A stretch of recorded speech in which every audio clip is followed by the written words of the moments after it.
So good morning, everyone. Thank you very much for everybody to join here this morning. It's not the easiest place to get to on a Friday morning, I know, in our office, but thanks for making the effort. I think I know most of you anyway, but my name is Ian Thornhill. I lead the deal advisory team here for KPMG in Thailand. And this is, I think, the third or fourth session that we've had of our private equity breakfast briefing sessions, where we try and pick some interesting topics that are relevant and interesting to the M&A and private equity community in Thailand.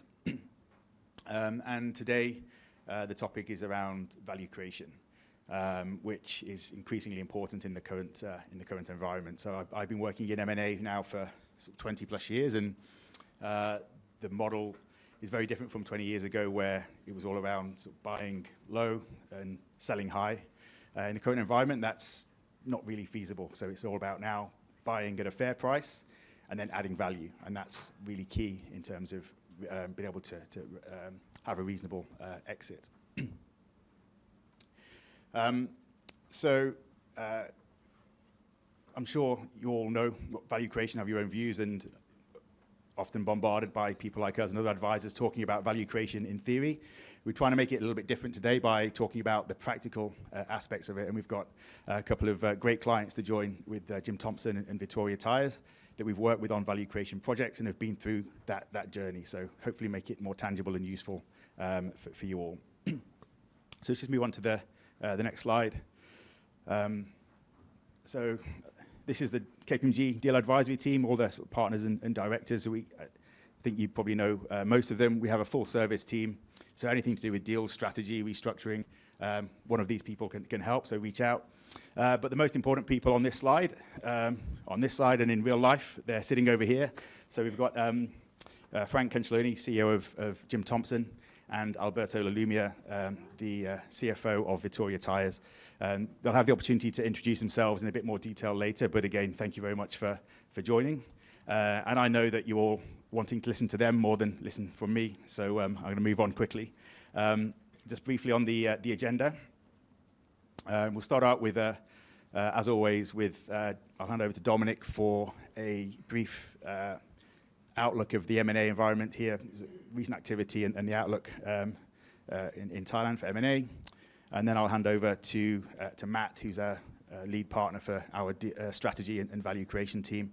And he will introduce the KPMG sort of view on value creation, and then facilitate the important part, which is the panel discussion with our clients. So looking forward to that. And then at the end, there will be plenty of time for Q&A. So please think of any questions. We can ask them at the end. And then afterwards as well, we'll still have some coffee, pastries, snacks as well. So please do stay to network with each other and ask any questions of our clients if you don't get the chance during the session. So again, thank you everyone for joining, and I'll hand over now to Dominic for the M&A update. Great, thank you, Ian, and good morning, everybody. Good to see you all. I just want to spend maybe 3 to 5 minutes to look at some of the M&A trends we're seeing in Thailand. Obviously, we just closed 2025, so let's have a quick look at the numbers. I'm pretty sure you will see and experience the same observations as I will share with you. But let's also have a quick look into the next year, what we're expecting for 2026, given we're already almost a month in. So let me start with some numbers. And what you can see on the top left are basically the quarterly numbers of 24 and 25. And I think what becomes pretty evident at first is that this year, the deal value is significantly down compared to 2024. Over 50%, so we're around like 8 billion in transaction value compared to almost 18 billion in 2024. On the other hand, the deal volume remained relatively stable. So Thailand saw around like 230, respectively 231 for 2025. And needless to say, you all know that as private equity and professionals, there's still a significant amount of dry powder in the market. So what were some of our observations from working on transactions throughout 2025? It is still a challenging environment. 2025 was very much suppressed. I assume you've seen and experienced similar. So there's a lot of cautious sentiment, and capital deployment is still very, very selective. As I said, deal value significantly dropped, but deals are still done. But what we've seen is a lot of the bigger transactions obviously have been put on hold, were delayed, or have been completely stopped due to these uncertainties that we saw in 2025. Another observation from many of the deals we were working on last year was that the price discipline definitely increased. The valuation gap overall might have closed or kind of narrowed down a bit, but it's still there. And we've, on a large number of the transactions we've worked on, seen earnouts, deferred consideration payments. So that's certainly a strong trend that we observed throughout 2025. And the execution of transaction has become, or I would maybe say remained, because that's, I feel, an ongoing trend throughout the last maybe 24 months, still very demanding, increased due diligence, transactions prolonged, much longer than what we've experienced a couple of years back. But let's, more importantly, look ahead. What do we expect for 2026? The refinancing wall and the balance sheet stress is still around. We have still a lot of mature, low rate debt in the market that has to be refinanced, but the conditions and refinancing market is not as easy as before. So 2026, we anticipate continuously to see distressed opportunities, and as well as balance sheet optimization where assets will come to market. The second bullet point is on corporate portfolio rationalization. I think that's a strong trend we're expecting for this year. We're in lots of discussions with corporate strategics who are really reassessing their entire group structure and start and continue divesting non-core assets. This will definitely increase deal flow in 2026. The exit backlog, as we discussed, is around. We do expect the longer time goes that more of these assets will come to market, because there is pressure to start realizing returns on assets in the portfolio. And last but not least, on the cross-border side, we are, I would say, relatively positive on seeing more cross-border activities. I think the trade tariffs, the situations, there's a bit more visibility after the election in Thailand in February. Hopefully, soon after, there's going to be clarity on the path forward as well, which will then increase cross-border activities a bit further this year. The way I'd like to conclude that quick M&A update is maybe with a statement which I believe fits really well for Thailand. We all know, and you know, that exits are very challenging globally. But looking at Asia and also looking at Thailand, the issue is even more acute. On one hand, we have that mismatch between capital inflows and exits, but, and that's, I think, very Asian Thai specific, we have a less developed secondary market. If you're looking at Europe or US, we've seen a lot of transactions where sponsors were just exiting to other sponsors, and that's not something which is very common here in Thailand. And therefore, we've seen less exit, less deals on the private equities divesting some of their investments.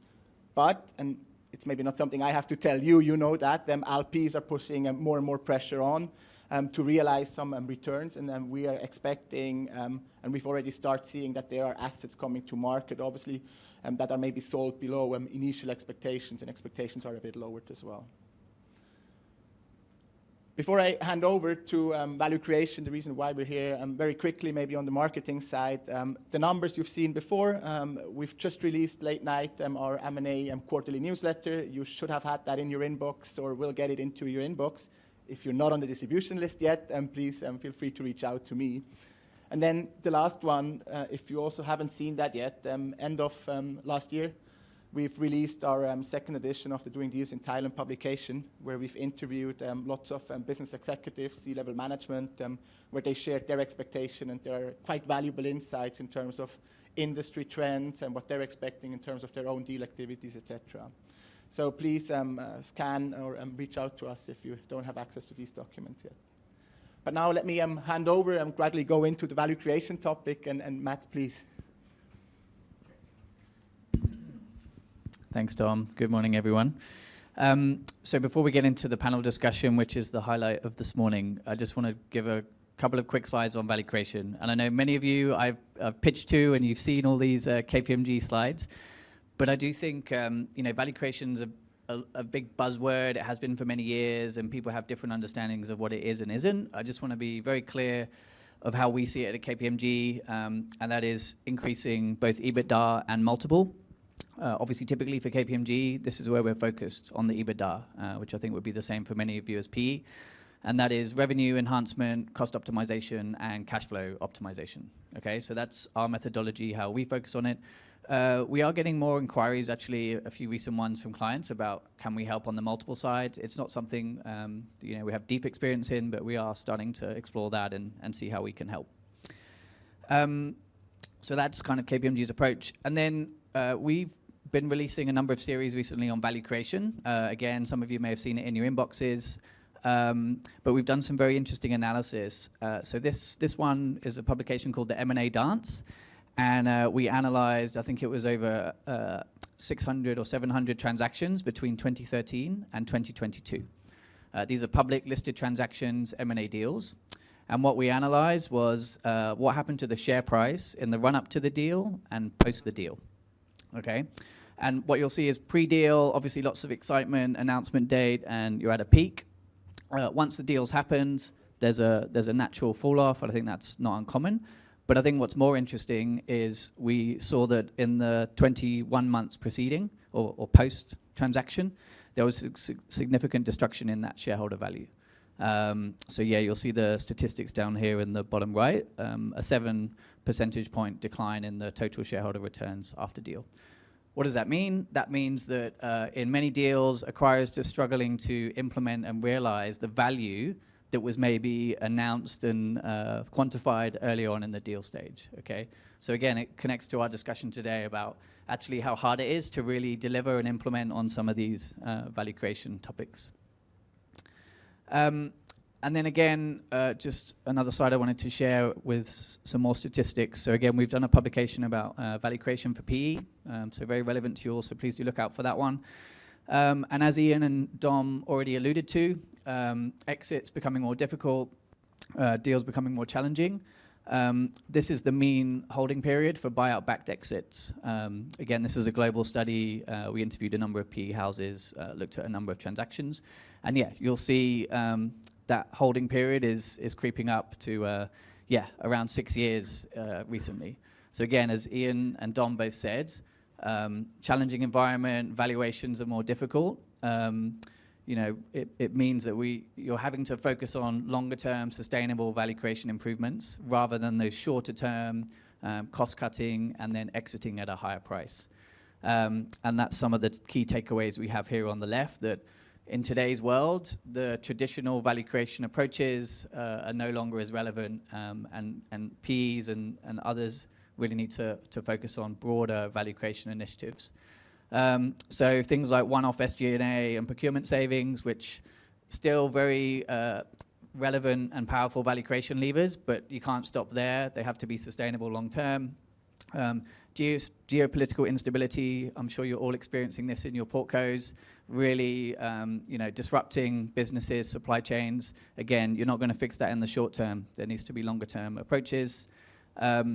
Commodity status, what we mean by that is that every bidder is looking at some of these traditional levers already. So if you're bidding for an asset, you have to be bringing strategic, different insights in order to have a credible bid and win that. And then lastly, and actually Frank and I have talked about this before, the slash and burn cost-cutting approach, that's going to impact your brand and morale and talent and ultimately erode long-term value. So yeah, new thinking is required on value creation, longer-term, sustainable, and yeah, I'd say actually it's almost harder now than it was 5-10 years ago. Okay, so hopefully a bit of an intro from me. Maybe one thing I'd just add before I start the panel, just to add to Dom, M&A market is a little bit slower, but actually in my team, in the strategy value creation turnaround, we are incredibly busy. And actually even this week and last week, the number of inquiries I've had from corporates and clients who are revisiting their strategies, either restructuring, as Dom said, maybe carving out, divesting, or looking for new growth areas, new acquisitions. So I guess my message to you as PEs is a lot of these corporates are looking at these things, thinking about it, carve-outs, acquisitions. So I think it is coming, but maybe many of the corporates are taking a step back, reassessing their strategies. But I do think that deal flow is coming, and there'll be opportunities for you as PEs in Thailand. Okay, so now over to the panel. I'd like to welcome Frank, Alberto, and Villawan to the stage, please.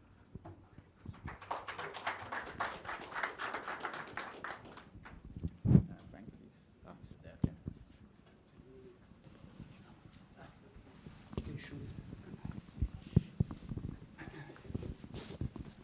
Okay, right. Thanks for joining us. I think Ian's already given you an introduction, but why don't we start with just briefly, maybe Frank and Alberto, you can both give a bit more color to your background, and also I think maybe an introduction to the company where it's needed. Alberto, yeah. Start. Please. Okay. My name is Alberto. I'm Italian, living in Thailand already for 15 years and working with Victoria, which is present company, for 33 years. After some experience with competitor of KPMG, which was PwC, that was PW. Anyways, the company is a company established in 1953 in Italy. Start to move to Asia in the 70s in Singapore, and since 1988, the company has production facilities in Thailand. Now we are between 1,000 and 1,500 people in Thailand working in our factories, and we produce bicycle tires, only the high end. Just to give you a very small thing on our victories on the last Olympic Games, more than 50% of the medals were won with our tires. So we are really edge of the market. So that's a quick one for the company and myself. Thanks, Alberto. Oh, by the way, CFO of Victoria till 2020, until we moved the holding from Hong Kong to Italy. And for family reason, because of COVID, I remain in Thailand, so I just deal only with Asia Pacific for the moment. Thanks, Alberto. Frank? Morning, everyone. I'm Frank Cancelloni, and I'm not Italian, though the name sounds But Italian. nearby. Nearby. I'm French. I've been working and living in Asia all my professional career. And before joining Jim Thompson 5 years ago, actually almost 5 years ago today or next week, I was working for large fashion brands, to name a few, Lacoste, Tommy Hilfiger, or Calvin Klein. And then I just moved 5 years ago to run Jim Thompson. Just about Jim Thompson, I don't think I need to introduce the brand. I mean, you all live in Thailand, so you know Jim Thompson. But just very briefly, we have 3 division of business unit, 3F, we call it: fashion, fabrics, and F&B. So I can go in detail later. We are not only in fashion, but we have three business units, and we own 2 factories. A few people know that. We have two factories in Thailand, one in Isan province, another one near Chiang Rai. The factory in Isan province is fully integrated, and we produce fabrics, from the silk yarns to the finished product. And the one in near Chiang Rai is more a cut and sew factory. So most of our product are made in Thailand. Great. Thanks, Frank. And Villawan?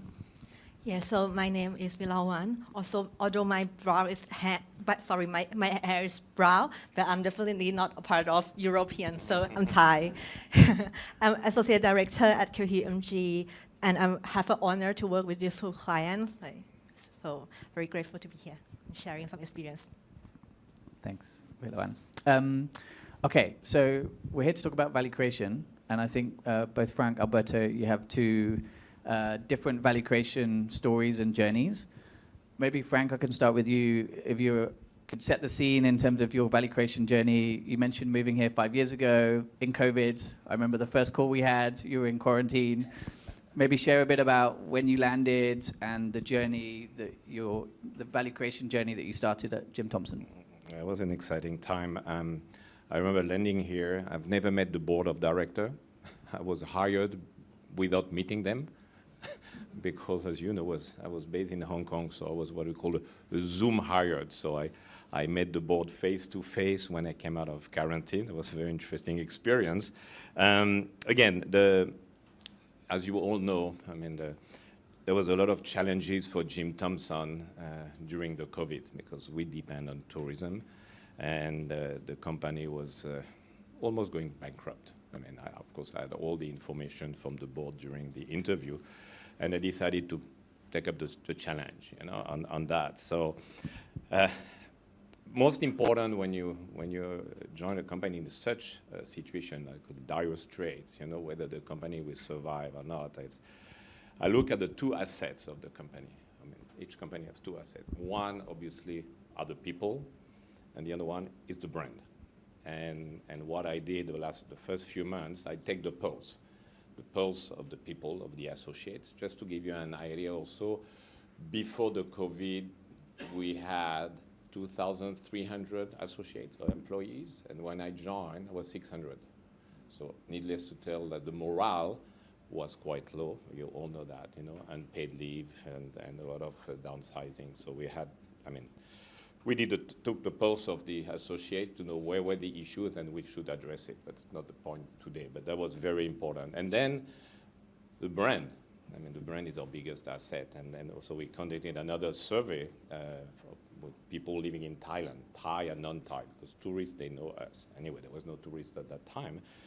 And just to know what other people are thinking of the brand. And it was very interesting. We took quite a large survey, around like a few hundreds people, not only the high, so we went to the emerging middle class, and we asked them, you know, I said, well, do you know the brand? And there was aided awareness, obviously, and the response was 91% of the people we talked to living in Thailand, Thai and non-Thai, they knew the brand, which is good. That's good brand awareness. The most important was the second question. It's okay, you know the brand, but do you like the brand or do you love the brand? And here we went like 99%. So that's which I call really like brand desirability to some extent, you know. But the next question, and that really helped us, okay, you know the brand and you like the brand. Have you bought the brand? No. I mean, I forgot. I think it was like 20. Have you bought the brand recently over the past 2 years? And I think there was like 20% bought the brand. So you know the brand, like the brand, but you know the next question. The next question was why, you know? And it was like, it was not a price issue. It was a product issue. It was really your product at all. It's still the same. There's no novelty. You are old school. You're old fashioned. It's a gift from my grandmother. I mean, I'll make it short. So taking a long story short, I mean, the transformation of the brand started and is still ongoing, obviously, with the product assortment. And I can elaborate later how we move from product to all the rest of the transformation and the repositioning of the brand. Perfect. Thanks, Bob. And I think, Alberto, I think very contrasting fortunes in COVID, if I could say that, as a tire manufacturer. Maybe you could share the situation. Yes, it's exactly the opposite. When during COVID, we went through the first change in ownership from private owners to a private equity company. And that started end of 19, and then it was finalized in July 2020. So I have to say that the buyers, the PE, just negotiated a little bit because of COVID. We were already seeing some signals, apart from the beginning when warehouses were closed and so on.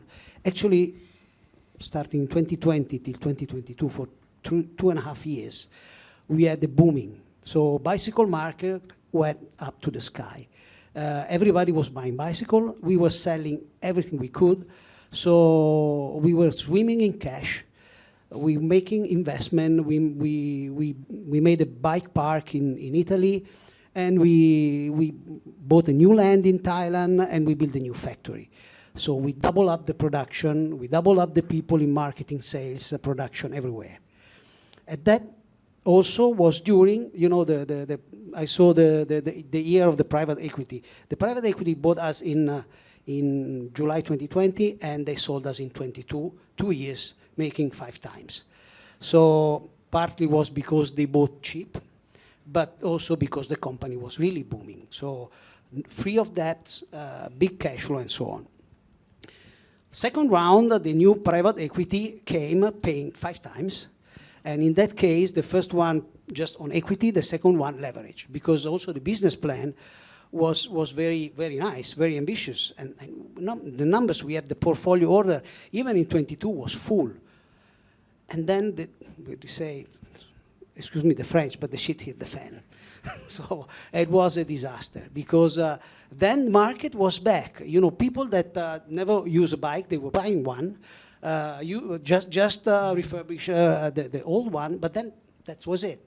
So it was back to square one, with the problem that there was overproduction, there was oversupply, the warehouses were full, the supply chain was completely full, and also the cash flow was very tight. Everywhere was tight. So for us, this time we were full of debt, because the new private equity leverage out.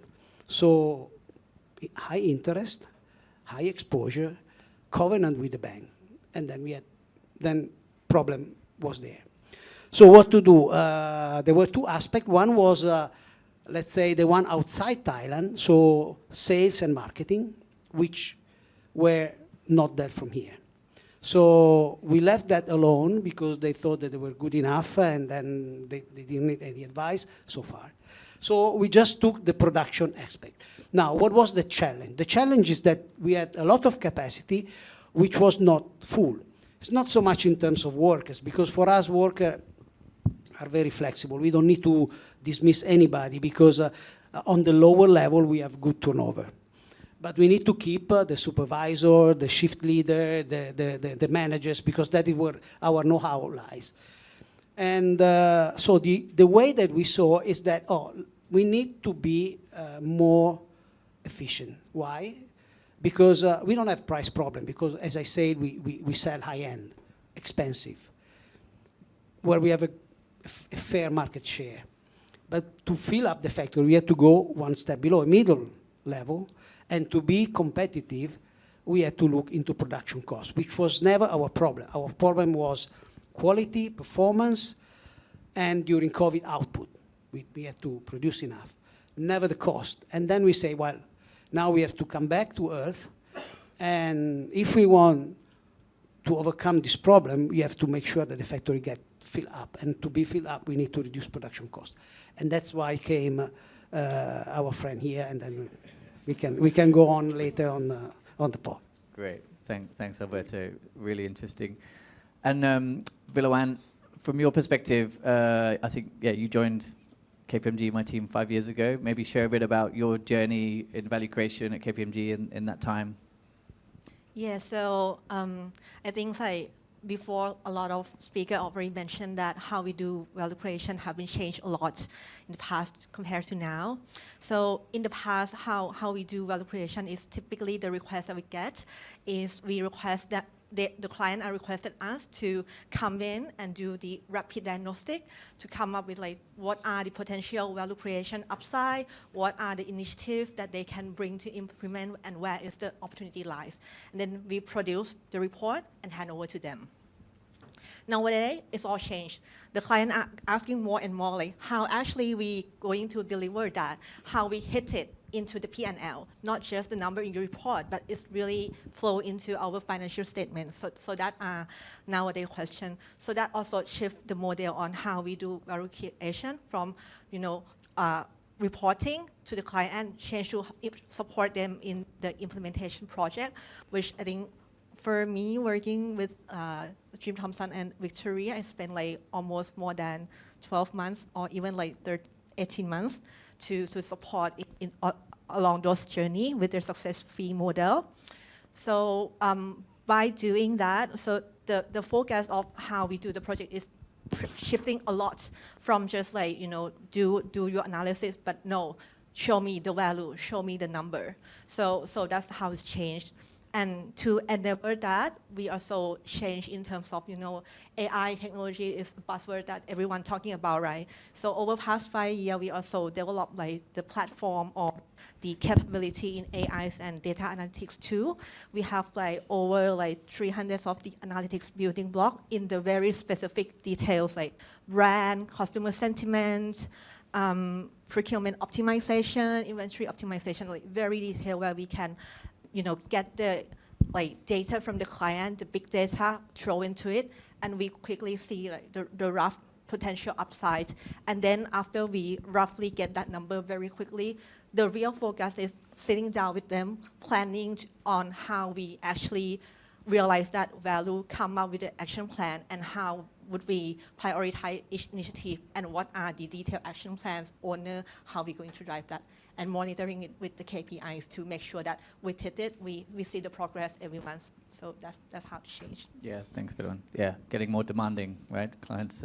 Yeah, like Quite sitting on the the Yeah, P&L yeah. every month and like, why it's not come yet, right? Actually, more than KPI, I'm in finance. I wanted to see on the P&L, right? Exactly. But yeah, that's the way it should be, and then it's a win-win for everyone. Okay, so now to get into a bit more practical insights. So maybe Frank, back to you. You talked about the brand, the product. Maybe share with the audience. How did you go about transforming that brand, transforming the product range? What sort of things did you do? How long do you have? Yeah. Okay. Ask me to keep it short, but I'm sure we can talk about it later. No, I think it was very important. So I left it at the product. Product was the issue. Of course, we look at that. But again, the question was, even the board asked me. I said, Frank, what is Jim Thompson as a brand? What is the positioning of the brand? I mean, and then, long story short, as you know, most of you live in Thailand. We are and we were perceived as a brand, souvenir brand for tourists, and a gift brand for Thai people for their friends. I mean, this is how we've been perceived for 40 years.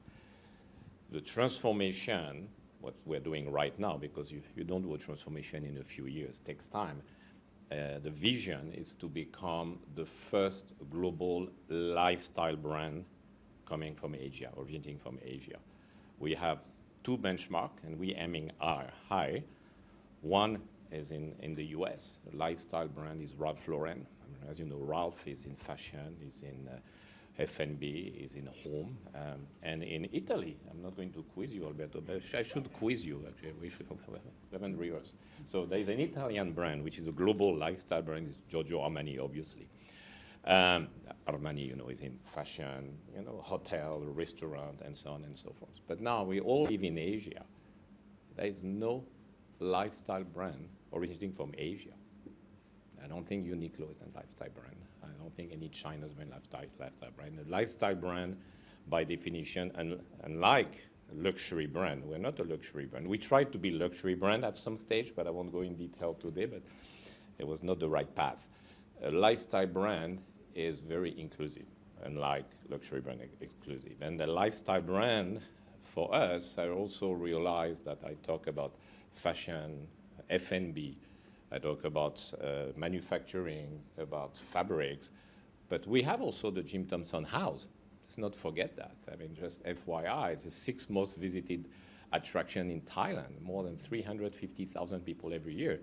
We also have an art center. And for whatever reason, in the past, all these pillars were never under the same roof. And we start communicating, say we have all the pillars being this lifestyle brand. Now I can elaborate later how, okay, now you had the vision, how do you implement the vision? But that was already important to know what are we? We are going to become the first global lifestyle brand from Asia. No brand in Asia has what we have today, but we failed to communicate properly on that. So I'm gonna keep it short. Thanks.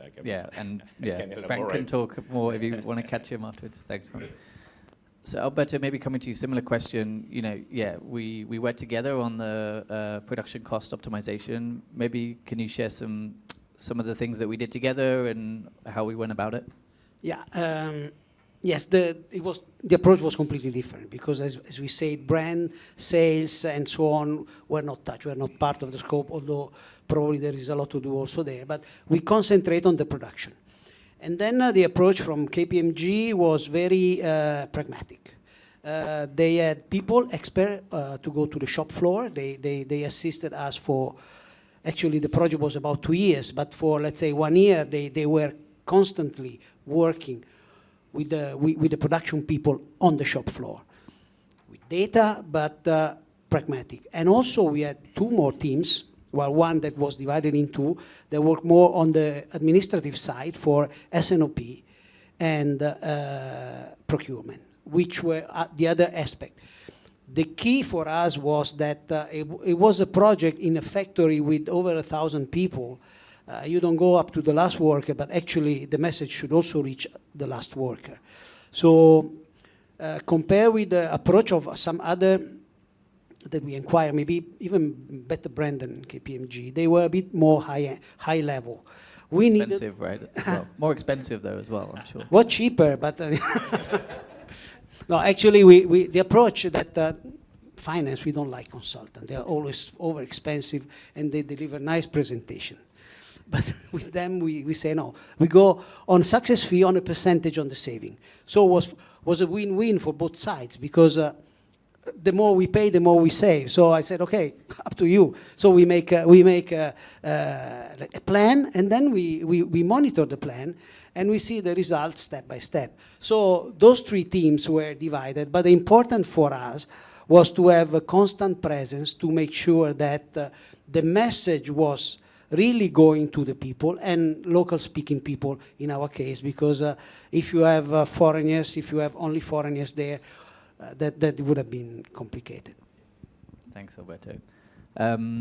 Okay, so conscious of time, we'll move on to the second discussion topic about ownership models, actually. Given we've got PE in the room, I think, Alberto, you've been under a few different PE ownerships. Maybe can you share the experience of being a CFO for a PE portco and some of the benefits and challenges? Well, for me, the big difference is like this. With the private owners, they looked at two things, bottom line and dividend. PE, they look at EBITDA and net financial position. That was the main difference. And the other difference that the previous private owner, one of them was the CEO of the company, so it was like the emperor deciding everything. With the PE, it was a bit more structure with the board that report and so on. In our experience, we didn't have a lot of involvement in operation, so actually just numbers. And back to the project, for sure, they realized that we needed to do something. And I would say that part of the things that were done, we could have done ourselves. But to have a real sponsor, we needed to have on board the board.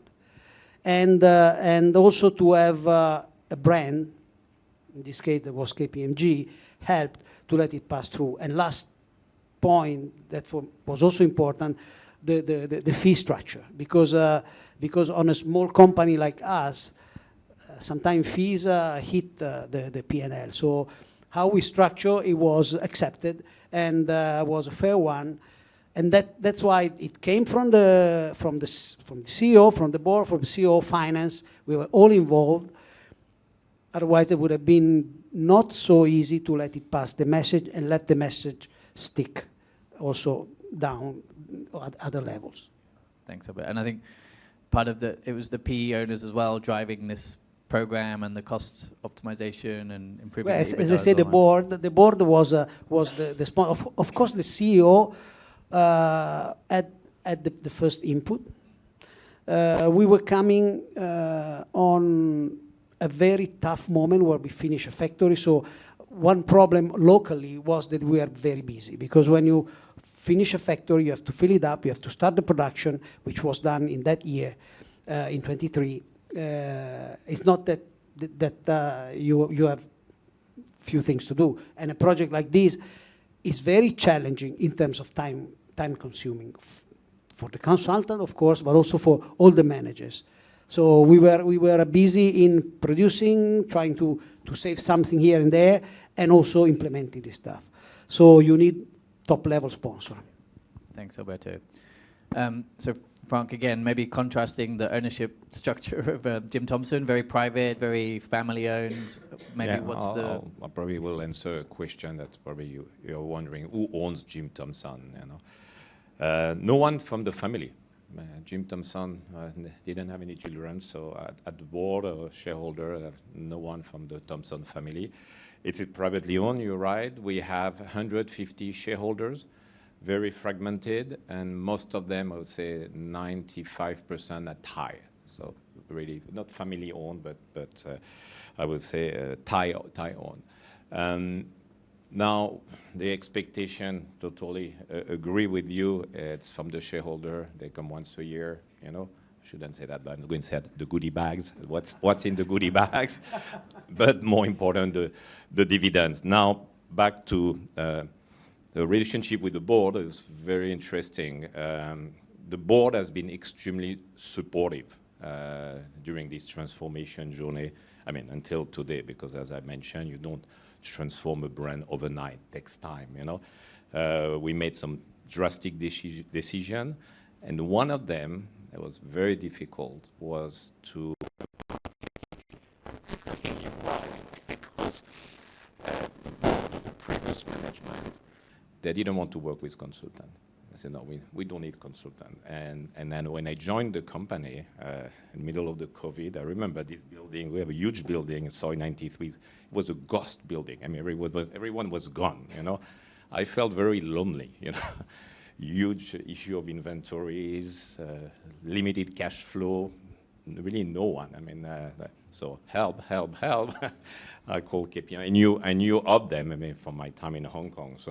So we get a lot of support from KPMG, and we've been working almost on since day one, you know, on the various missions. So again, back to the relationship, you know, on the shareholder. I mean, it's a very good relationship. I mean, depending on the dividends and what's inside the goodie bags. But back to the board, very lucky to have a board who were really supportive in all the decision I mentioned about this decision about KPMG. But for information, we had 3 factories, but we closed one, which was a big decision. You know, again, that was set up by the former management, and we worked together on that. So a lot of transformation, maybe a bit less sexy than the product, but the backhand has really had to be improved. So that's, and I can elaborate more about the front end of the business. Sorry, if I can add. Yeah, please. Actually, the first private equity, that the first transaction done in 2020 was the one pushing to have a talk with KPMG, because they were using, you know, we had already worked with KPMG for due diligence, tax, and audit, and they say, I remember they say, you already have doing this project where they were involved. They say, can you also allow KPMG to come and discuss? I say, well, KPMG, why? And I say, okay, but you have to come to Thailand to do it. So actually, and one of them, of the P, and another one actually followed the path of the deliverable and so on during the time. So having them on board was also good, because they were reporting to the PE the actual situation. Yeah, thanks both. Maybe Frank, just one quick question. Given we got PE in the room, like what if at any point there is PE owners, or you work for a company under PE owners, what would you expect from a PE house to bring to the company? Very good question. I would say if I answer straight away, I would say cash. But the next question, say cash for what? Obviously, you know, and we have a lot of projects in the pipeline, which I will not elaborate here, maybe later. A lot of projects in the pipeline, you know, to achieve this goal of being this global lifestyle brand. So that's one. But also expertise in some areas that we don't have. I'm just going to give you an example. Real estate. I mean, we're talking about Jim Thompson Hotel, Jim Thompson Residence. It's one of the projects, but a PE with such an expertise will, I mean, bring us expertise that we don't have, will be really appreciated. There's a lot of potential also to grow what I call our F&B division. Our F&B, Thai restaurant, the OSS bar right now, it's at Jim Thompson House, but there's a potential to expand that internationally. This is not our core business, so any PE would come in the picture and say, okay, we took this F&B brand, or this restaurant brand, and we took it and we finance it and we grow it globally. That will something we'll consider. Thanks, Frank. Okay, conscious of time, maybe Villawan, maybe I can come to you actually. We heard already a bit from Alberto, Frank, about the role we played. Kind words from them, but from your perspective, obviously you're a consultant, but what do you think the benefit or the value is for clients having us on their value creation journeys? Yeah, to answer this, maybe let me take the example of one initiative that we did. We actually kind of similar to both of them. So like one, actually the goal is on the inventory reduction for Jim Thompson, and for Victoria, like to optimize the procurement. In order to do that, like we have to ensure the procurement, works very well. They ensure that all the PO that they raise, they make sense, and they do a very good supplier negotiation to not buy the excess stock. And if you guys listen to this, it sounds like it's very day-to-day job of the procurement manager, like why we need KPMG. But actually, in order to transform the management vision into the operational level work is more difficult than you thought, right? Because sometimes like the manager procurement, they are likely to think that this is their long-standing supplier. They've been talking to them every day. They know the terms. They know like their appetite on the pricing. They're not gonna reduce the price. That's gonna be like very classic answer when we push the procurement manager to negotiate with like some big suppliers. But actually, what we did on the ground, we be in the office every day. We check all the PO that they're going to raise. We see the coverage of inventory that is going to happen, see the price POs, and question them on almost every PO, like, why you raise this? This is going to bring you some excess inventory or some extra purchase that you actually doesn't need. Have you already talked to your supplier to maybe try to produce at lower than and MQL, but then you get the same price? Or even like try to push the price lower down. And sometimes it's success, sometimes it's not. But at least have someone to constantly chase that. The procurement manager, like over the time, they slightly have the shifting in their mind, bit by bit. It cannot be just like one time you say, hey, go negotiate, and then you're done. You have to talk to them every day, make sure that they start to realize, like bring that into action, make a change. That is just one of the example. But actually, we did a lot more than that. Like for the manufacturing, for Alberto, we also like walk into the shop floor. Like we ensure like how they run, how they can change into like the floor plan, the layout, or even like how they change the over kind of stuff. You can almost build the tire yourself, right? Yeah, or like for the business planning journey, we also like help Frank to do the workshop, ensure all like functions are connected.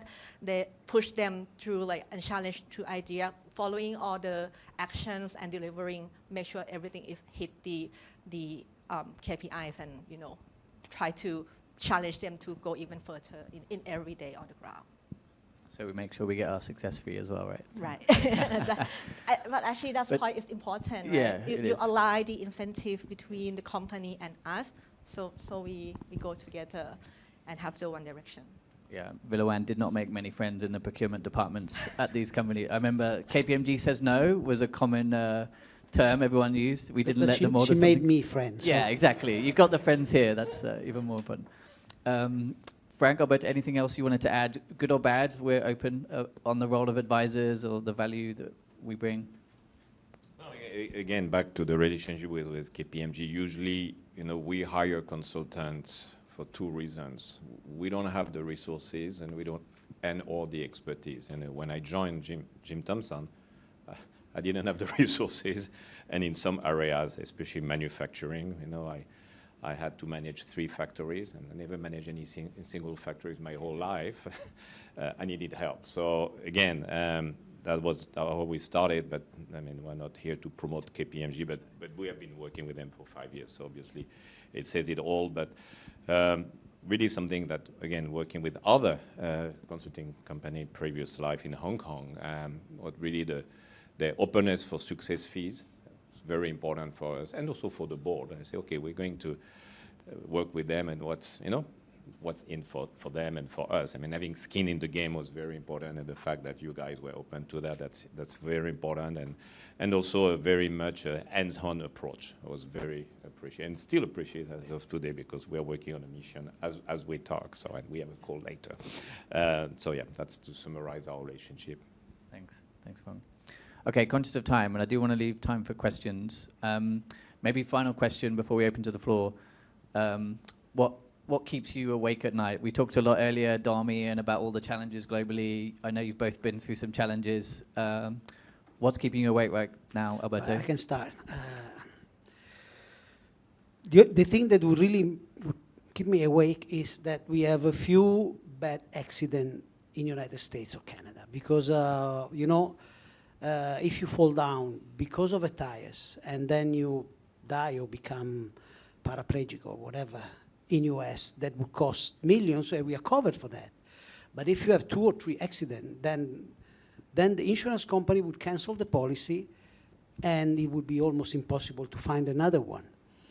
And we have millions of tires around, and normally they are on high-end bikes that they go maybe 80 kilometers per hour downhill. Luckily, so far we didn't have. But this one means that for us, there is zero compromise on quality. Every action that we did was only to cost saving, but not even 1 inch compromise on the safety of the product, which was clear from the beginning, and still, when you have so many products around, it's the thing that keeps me awake. Yeah, I can imagine. US law litigation. Frank, how about you? I have 3. More than 3. Don't get much sleep then. Yeah, Right now. actually I have more than 3, but I'm just summarizing. I think I'm not ranking them. Well, maybe I should rank. Cybersecurity keeps me awake at night. Having our data is encrypted, ransomware, you all know that. It's keeping me awake at night. And I told the team and our IT department, and my CFO hates me because I told him you have a blank check, you have no budget, invest whatever it takes, but we want to be obviously fully prepared, which we cannot be fully prepared, but 99.9. So we have done a lot of investments, on the cybersecurity. I call it cyber criminality, because if our data is being encrypted, and then obviously you have to pay ransomware, and then we go bankrupt. So that's number 1. Second, and I went through that in my past life, not with Jim Thompson, but what I call social media crisis. Something happening online, whatever you name it. We had this issue with Tommy Hilfiger, with Calvin Klein, and overnight your brand can be boycotted, and that's the end. So social media, potential crisis. And last, but it's losing key talents. I have assembled over the past 5 years a very strong management team, and losing key talents also keep me awake at night. So I haven't lost any so far, but I really do everything I can to keep the strong management team engaged and on board. Okay, great. Thanks, Frank, Alberto. So we have a few minutes. Does anyone have any questions on the floor they'd like to ask Frank or Alberto?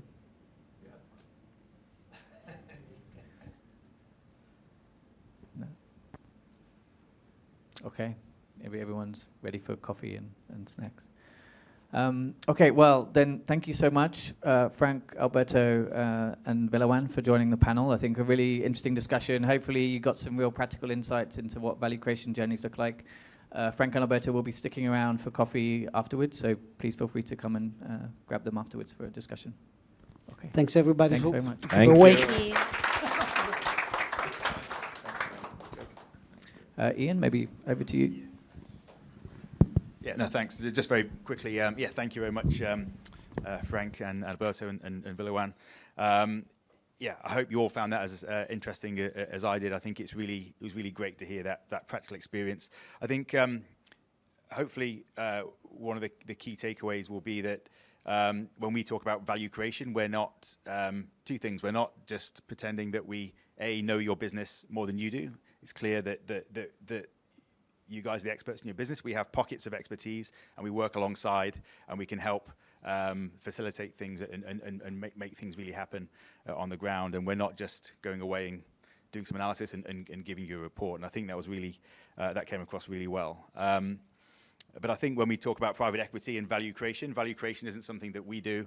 It isn't something which the private equity fund can just take for granted. And I think Frank made a really good point: is you've got the cash and you can help your portfolio companies do really interesting things with the cash, but you need to bring more than that as well. The expertise in certain areas, growth, different markets, different sectors as well. So I think driving value, especially in the current environment at the moment, is really difficult, and we all need to sort of work in partnership with investors, advisors, management, and employees as well. So anyway, I'll leave it there. We will have some coffee and snacks and things as well, and I'm sure there'll be a lot more questions for you in private after the session as well. But again, just like to another round of applause for our kind colleagues. And let's go and have some chat afterwards. Thank you.